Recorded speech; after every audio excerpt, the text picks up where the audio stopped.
Hello friends and dear students, आज हम class 12th geography का पिछले वर्षों का यानी प्रीवियस ईयर्स का बोर्ड का प्रश्न पत्र उत्तर सहित देखेंगे, जिससे आप बोर्ड के पेपर के पैटर्न के बारे में जानेंगे और परीक्षा में अच्छे अंक प्राप्त कर सकेंगे। तो आइए शुरू करते हैं और देखते हैं। सबसे पहले इसके पैटर्न के बारे में जान लेते हैं कि बोर्ड में किस तरह का प्रश्न आएंगे, कितने प्रश्न आएंगे। तो यहाँ हमारे जो ज्योग्राफी का पेपर है उसमें टोटल कितने होंगे, 30 प्रश्न होंगे। सभी प्रश्न करने हैं। इसको पेपर को 5 खंडों में यानी 5 सेक्शन में बांटा गया है। इसमें 1 से लेकर जो 17 तक है वो MCQ बहुवैकल्पिक क्वेश्चन होंगे, ऑप्शन होंगे, उनमें से आपको एक को लिखना है। सेक्शन बी में यानी खंड में खा में क्या है 18 और 19 सोर्स बेस हो गए। एक में आपको क्या दे दिया जाएगा, पैराग्राफ दिया जाएगा, और दूसरे में या तो आपको टेबल दे दी जाएगी या कोई पिक्चर दे दी जाएगी, मैप दे दिया जाएगा, उसमें से आपको देखकर लिखना है। सेक्शन सी है वो 20 से और 23 नंबर तक के क्वेश्चन उसमें होंगे, और ये क्वेश्चन होंगे 3 नंबर के। इसमें से आपको 80 से 100 वर्ड के बीच में लिखना है। और जो सेक्शन डी होगा इसमें 24 से 28 नंबर तक क्वेश्चन होंगे। ये लॉन्ग आंसर क्वेश्चन होंगे और ये आपको 120 वर्डों से 150 वर्डों में लिखने हैं, शब्दों में लिखने हैं, और ये 5 नंबर के प्रश्न होंगे। और जो सेक्शन ई है इसमें आपको मैप से आधारित क्वेश्चन होंगे। एक क्वेश्चन नंबर 29 ये वर्ल्ड मैप है, विश्व का मानचित्र आएगा, और क्वेश्चन नंबर 30 इसमें आएगा भारत का मानचित्र। तो ये आपका पैटर्न हो गया। अब हम आगे चलते हैं और देखते हैं ऑब्जेक्टिव टाइप के क्वेश्चन। तो यहाँ पहला क्वेश्चन दिया गया है, ऑब्जेक्टिव टाइप है कि विश्व के में जनसंख्या वितरण को प्रभावित करने वाले निम्नलिखित कारकों में से कौन सा एक कारक आर्थिक कारक है। क्वेश्चन को अच्छे से पढ़ना है। तो यह है अशांति, मृदाएं, जल की उपलब्धता या नगरीकरण। तो जो सही उत्तर है आपका वो है ऑप्शन ए, नगरीकरण। ये आर्थिक कारक है, तो आपका ऑप्शन ए को है। दूसरा क्वेश्चन है अंतर्राष्ट्रीय श्रम संगठन यानी इंटरनेशनल लेबर ऑर्गेनाइजेशन में मानव विकास के किस उपागम को प्रस्तावित किया है। तो ये होगा आपका आधारभूत आवश्यकता। क्योंकि अब सारे पढ़ेंगे तो वीडियो बहुत लंबा हो जाएगा, इसलिए मैं आपको सीधे डायरेक्ट उत्तर पर ले चलता हूँ, आप पढ़ लेना इसको, ठीक है ना। दूसरा है सी, आधारभूत आवश्यकता। तीसरा क्वेश्चन इस तरह से होगा कि परिवार नियोजन के उद्देश्यों से संबंधित निम्नलिखित कथनों को पढ़िए और सही विकल्प का चयन कीजिए। इसमें क्या है कि आपको 4 ऑप्शन दे दिए जाएंगे और फिर उसको मैच करना है। जन्म दर को नियंत्रित करना, बच्चों के जन्म के बीच अंतराल रखना, महिलाओं के स्वास्थ्य को बेहतर करना, बच्चों की मृत्यु दर को कम करना। तो ये है, इसमें कौन सा आपका सही है। तो इसमें आपका ऑप्शन बी, केवल 1, 2 और 3 सही है। बच्चों की मृत्यु कम करना ये नहीं है। अगला प्रश्न, ट्रक कृषि का संबंध निम्नलिखित में से किससे है। ट्रक फार्मिंग होता है उसका, तो इसका है सब्जी उत्पादन से।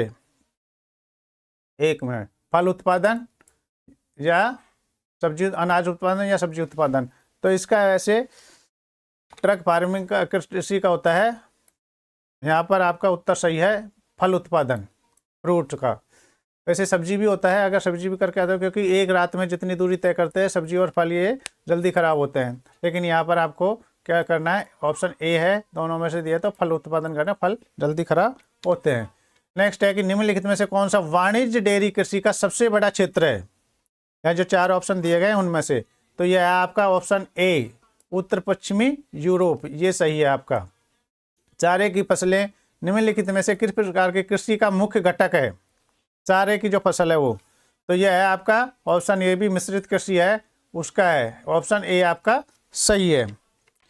अब क्वेश्चन नंबर 7 देखते हैं। ये भी ऑब्जेक्टिव टाइप का है कि निम्नलिखित देशों में से किसका मानव विकास सूचकांक जो HDI है, विकास क्रमांक सर्वोच्च है। इनमें से जो दिया गया है इनमें से सबसे ऊपर किसका है।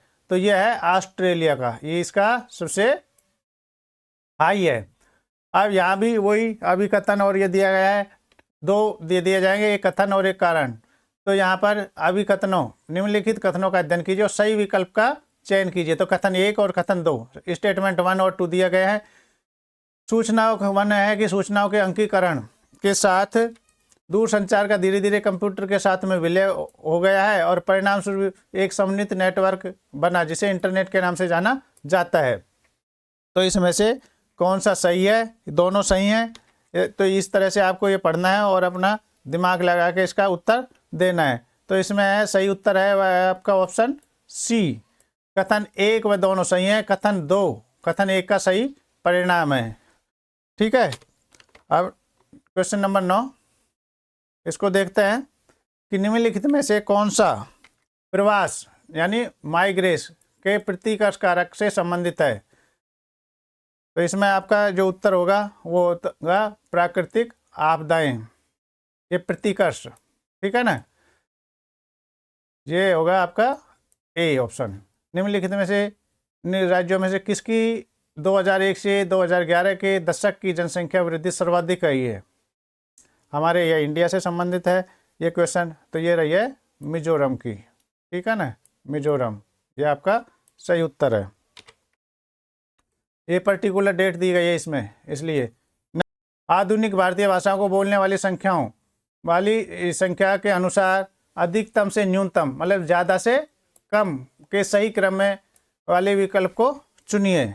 तो इसका आपका उत्तर होगा जो सही है वो है ऑप्शन भारतीय, यूरोपीय, द्रविड़, ऑस्ट्रिक एवं चीनी तिब्बती। यह ऑप्शन ए सही है आपका। ठीक है ना, तो ये वाला सही है। क्वेश्चन नंबर 12 है कि दिए गए संसाधनों को पढ़िए और सामुदायिक संसाधनों से संबंधित सही विकल्प का चयन कीजिए।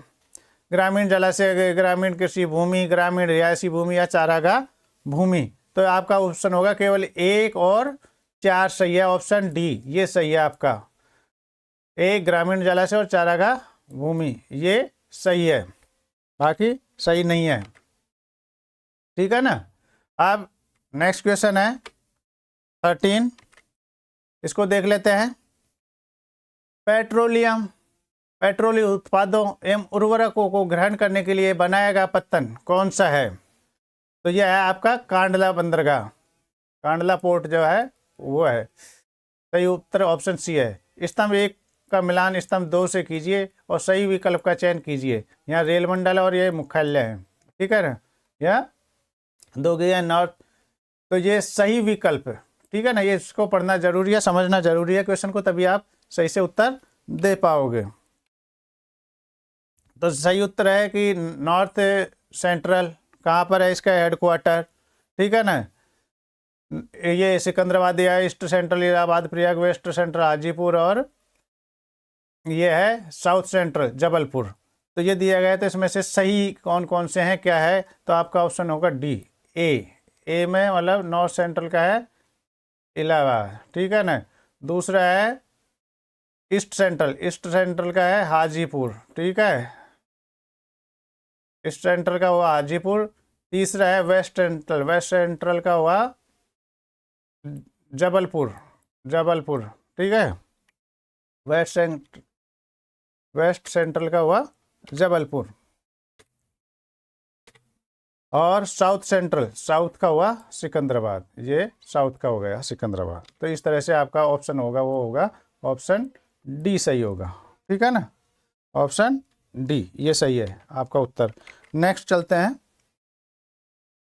इसमें है केस बेस स्टडी है 15 से 17 तक। निम्नलिखित अध्ययन को, ये क्या है कि एक पैराग्राफ दे दिया जाएगा आपको और उसको पढ़ना है और पढ़कर पीछे क्वेश्चन दिया है उनको उत्तर देना उनका।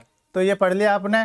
पढ़ने के बाद में थोड़ा सा बड़ा है, इसको पूरा अच्छे से आपको पढ़ना है और पढ़ने के बाद में उसके उत्तर देने हैं। तो अब क्वेश्चन नंबर 15 है कि निम्नलिखित युगों में से कौन सा हुंडी का अर्थ नहीं है? क्योंकि अगर हम उसको पढ़ेंगे तो बहुत ज़्यादा हो जाएगा, इसलिए हमने क्या किया, उसको पढ़ा नहीं है और डायरेक्ट क्वेश्चन पर आ गए हैं। तो इनमें जो है आपका उत्तर है ऑप्शन ए, प्रवासियों द्वारा भेजा गया धन हुंडी का अर्थ है। क्वेश्चन नंबर 16, ये भी उसी से संबंधित है जो आपका पैराग्राफ दिया गया था उससे। भारत में ग्रामीण नगरीय प्रवास का मुख्य कारण क्या है? तो इसका कारण है बी, रोजगार। ये आपका मुख्य कारण है रोजगार। निम्नलिखित में से कौन सा ग्रामीण नगरीय प्रवास का एक जनांकिकी परिणाम है? तो यह है आपका ऑप्शन सी, ये सी ऑप्शन है। आयु एवं लिंग संरचना में असंतुलन। तो ये तो हो गए आपके ऑब्जेक्टिव टाइप के क्वेश्चन। तो ऑब्जेक्टिव टाइप के क्वेश्चन है, इनके उत्तर आपको अच्छे से पढ़ कर देना है। अब आ जाते हैं हम सोर्स बेस स्टडी के। तो इसमें भी आपको क्या है, श्रोता 18 और 19 में एक पैराग्राफ दिया जाएगा, इसको आपको पढ़ना है और इसके बाद में 3 आपके क्या होंगे, क्वेश्चन होंगे 1-1 नंबर के। तो आपको इनके उत्तर दिए जो इसी में से ढूंढ कर देना है कि द्वितीय एवं तृतीय क्रियाकलापों के मुख्य अंतर को स्पष्ट कीजिए। तृतीय क्रियाकलाप किस प्रकार उत्पादन और विनिमय दोनों से संबंधित है। 1 नंबर का है कि नहीं, 2 तृतीय क्रियाकलापों का उल्लेख कीजिए। तो ये तो होगा 18 का, इसी में से छांट कर आपको लिखना है। अब है क्वेश्चन नंबर 19। इसमें आपको या तो इस तरह की टेबल दे दी जाएगी या फिर कोई मैप दे दिया जाएगा कि कोई चित्र दे दिया जाएगा, उसको आपको देखना है और उसके आधार पर इसी के तरह आपको क्वेश्चन दे दिए जाएंगे। जैसे भारत में किस वर्ष में नगर ये जनसंख्या की 10 की अभिवृद्धि सर्वाधिक थी, ठीक है, इस तरह से आपके क्वेश्चन होंगे और उनको उत्तर इसी में से आपको छांट के देने हैं। ये है दृष्टिबाधित जो है, ब्लाइंड बच्चे हैं, उनके लिए है। अगर वो नहीं कर पाते हैं तो भारत में नगरीय बस्तियों की किन्हीं 3 विशेषताओं को लिखिए।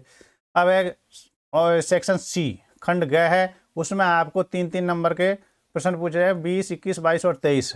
तो इसमें आपको 80 से 100 वर्डों के बीच में लिखना है, ठीक है ना। इसमें क्वेश्चन को क्या है कि थोड़ा घुमा के दिया जाता है। मानव प्रकृति के नियम को बेहतर ढंग से समझने के बाद ही प्रौद्योगिकी का विकास कर पाया है। मानव के प्राकृतिकरण के संदर्भ में इस कथन का मूल्यांकन कीजिए। ये सेंटेंस दे दिया इन्वर्टेड कॉमास के बीच में और फिर पूछ लिया, तो इसमें यह भी दे दिया है तो समझने में आसानी होगी। मानव का प्राकृतिकरण, ठीक है ना, कि वो मनुष्य प्रकृति की पूजा करता था, उसकी वजह से डरता था, इस तरह से। मानवीय क्रियाओं को छाप सर्वत्र है, प्रकृति के मानवीकरण। यहाँ पर क्या है इस क्वेश्चन में पूछा गया है प्रकृति का मानवीकरण, मानव का प्राकृतिकरण क्या है, और यहाँ पर प्रकृति का मानवीकरण चैप्टर 1 में से ये पूछा गया है। अब आगे अगला प्रश्न यह है कि भारत में जनसंख्या वृद्धि की प्रावस्था यहाँ दी गई है 1951 से 1981, 1951 से 1981 में जनसंख्या विस्फोट की अवधि के रूप में क्यों जाना जाता है, इसके तर्क देना है आपको, इसके बारे में बताना है। ऐसे ही क्वेश्चन नंबर 22 है, भारतीय कृषि के विकास में सतत कृषि के राष्ट्रीय मिशन के उद्देश्यों का वर्णन कीजिए।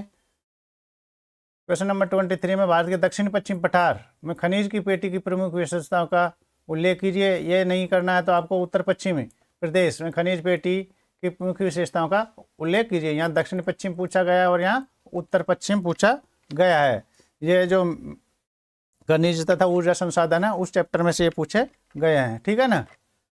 अब नेक्स्ट क्वेश्चन है 24 से और 28। ये क्या है, आपको ये 5 नंबर के क्वेश्चन आएंगे, इसमें से 5 नंबर के क्वेश्चन पूछे जाते हैं, इनको बड़ा लिखना है 120 से 150 वर्डों में। तो विश्व में उद्योगों की अवस्थिति को प्रभावित करने वाले 5 प्रमुख कारकों के बारे में बताइए कि कौन कौन से हैं। या फिर कच्चे माल पर आधारित उद्योगों के वर्गीकरण का विश्लेषण 5 शीर्षकों के अंतर्गत लिखिए या कीजिए। अब इसमें क्या करना है, आपको 5 पॉइंट लिखने हैं और उसके बारे में फिर आपको डिटेल देनी है, तब आपको 5 नंबर मिलेंगे।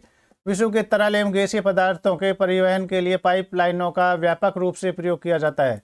ये सेंटेंस दे दिया गया है, अब इसके बारे में आपको लिखना है। या अंतर्राष्ट्रीय व्यापार को परिभाषित कीजिए। विश्व में अंतर्राष्ट्रीय व्यापार के 2 प्रकारों का वर्णन कीजिए। ये हो गया आपका 26। 27 और 28 नंबर के 2 क्वेश्चन और है। ये इंदिरा गांधी नहर का मानचित्र, ठीक है ना।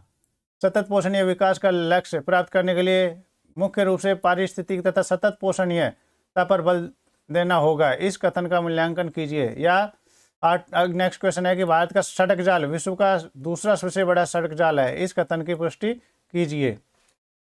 तो इस तरह से आपको क्वेश्चन दिए जाएंगे। अथवा भारतीय रेल जाल के सर्वाधिक लंबे जालों में से एक है, इस कथन। अब ये भारतीय रेल के बारे में आपको लिखना है, लेकिन यहाँ सेंटेंस देके आपको थोड़ा सा कंफ्यूजन कर दिया गया। डिटेल से पढ़ोगे तो आप इसका उत्तर आसानी से दे सकते हो। अब आ जाते हैं मेन पॉइंट, जो 5 नंबर का वर्ल्ड मैप है और 5 नंबर का है इंडिया का मैप।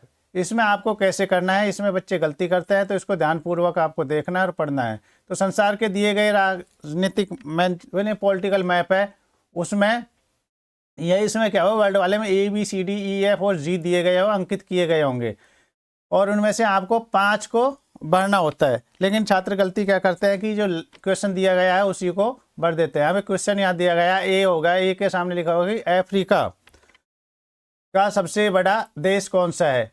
तो आप क्या करते हो, ये उठाया और ए पे यही लिख देते हो कि अफ्रीका का सबसे बड़ा देश, ये इससे आपको नंबर नहीं मिलते हैं, कट जाता है। तो आपको लिखना क्या है, अल्जीरिया। ठीक है ना। विस्तृत अनाज कृषि का क्षेत्र, यहाँ क्या है, पंपाज है, तो आपको पंपाज लिखना है। प्रमुख समुद्री पत्तन है याकोहामा। ये क्वेश्चन दिए गए हैं उसके हिसाब से दिया गया है। यहाँ पर कौन सा देश है, कहाँ पर लिखा है, वो मेंशन किया गया, उसी आधार पर आपको लिखना है। मैं आगे आपको मैप में बताऊंगा कि कहाँ पर कौन सा है। नौ परिवहन नहर, तो ये है पनामा है। अब ये स्वेज भी हो सकती है, लेकिन यहाँ पर पनामा दिया गया है इसलिए इसको पनामा लिखा है मैंने। अंतर्राष्ट्रीय वायु पत्तन ऑकलैंड है। ऑस्ट्रेलिया महाद्वीपीय रेल मार्ग का सबसे बड़ा स्टेशन पर्थ है। और दक्षिण अमेरिका का सबसे बड़ा देश ब्राज़ील है। ठीक है, अब यहाँ देख लेते हैं मैप में। तो पहले में आपका क्या हो गया, ए में क्या था, अल्जीरिया।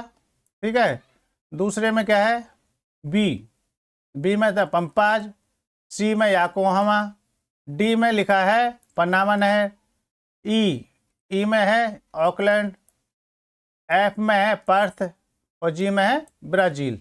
तो ये आपको क्वेश्चन देखना है और लिखना है। ठीक है, ये समझ में आ गया। अब जो ब्लाइंड बच्चे हैं उनके लिए यहाँ क्वेश्चन दिया गया है, तो उसको देखना है आपको। तो आगे बढ़ते हैं इसको छोड़ के। अब है भारत का मानचित्र यानी इंडिया मैप है, उसमें भी आपको ऐसे ही पढ़ना है। भारत के दिए गए जो पॉलिटिकल मैप है उसमें से आपको 5 हैं, यहाँ भी 7 दिए गए, इनमें से आपको 5 पढ़ने हैं और 5 नंबर के हैं। तो सर्वाधिक जनसंख्या घनत्व वाला राज्य यहाँ 3.1 है। तो इसमें आपको समझना है, यही मैंने पहले भी बताया, बच्चे क्या करते हैं कि यहाँ सर्वाधिक जनसंख्या घनत्व वाला राज्य ऐसे लिख देंगे तो गलत हो जाएगा। तो आपको क्या लिखना है, बिहार लिख के आना अगर ये पूछा जाता है। अब यहाँ अगर सर्वाधिक जनसंख्या घनत्व नहीं आता और सर्वाधिक जनसंख्या वाला राज्य आता तो यहाँ उत्तर प्रदेश आ जाएगा। ठीक है, लेकिन यह घनत्व लिखा है तो आपका बिहार होगा। ऐसे ही 10 मिलियन से अधिक जनसंख्या वाला भारत का सबसे पूर्वी, यहाँ पर देखो ये क्या लिखा है, सबसे पूर्वी ईस्ट में, तो यह कोलकाता है। कपास का अग्रणी उत्पादक राज्य गुजरात है। उत्तर प्रदेश में स्थित तेल शोधनशाला मथुरा है। इसमें क्या है, आपको भरना है, यहाँ ABCD नहीं दिए गए होंगे। और तमिलनाडु में स्थित कोयले की खदानें हैं जो नेवेली है। उड़ीसा में स्थित समुद्री पत्तन पारादीप है। और पंजाब में स्थित अंतर्राष्ट्रीय वायु पत्तन है वो अमृतसर है। ठीक है ना। तो ये इस तरह से भरना है। अब हम देखते हैं मैप में क्या है। तो मैप में दिया गया है कि सबसे पहला है 30.1, ये वाला है कि सबसे अधिक जनसंख्या घनत्व वाला बिहार हो गया। फिर 2 सबसे पूर्वी है ना, जो जनसंख्या शहर है वो है कोलकाता है। फिर तीसरा है ये कपास गुजरात में है। चौथा है तेल शोधनशाला, ये मथुरा में है। 5वां है कोयला की खदानें नेवेली तमिलनाडु में है। छठा है अंतर्राष्ट्रीय पत्तन, ये है जो पारादीप है। और 7वां अंतर्राष्ट्रीय ये हवाई अड्डा पंजाब में, यह अमृतसर में। ठीक है, तो इस तरह से आपको भरना है। आशा है ये वीडियो देख के आप ज़रूर परीक्षा में अच्छे अंक प्राप्त करेंगे और इससे आपको बहुत ही ज़्यादा हेल्प होगी। ये आपको ब्लाइंड छात्र हैं उनके लिए दिया गया है। यदि वीडियो आपको अच्छा लगे, उपयोगी लगे, तो प्लीज़ वीडियो को लाइक करें, चैनल को सब्सक्राइब करें, कमेंट करें, जिससे आपको इस तरह के और भी इम्पोर्टेंट वीडियो मिलते रहे। मैं आपके उज्जवल भविष्य की कामना करता हूँ। Thank you for watching my video. Have a nice day.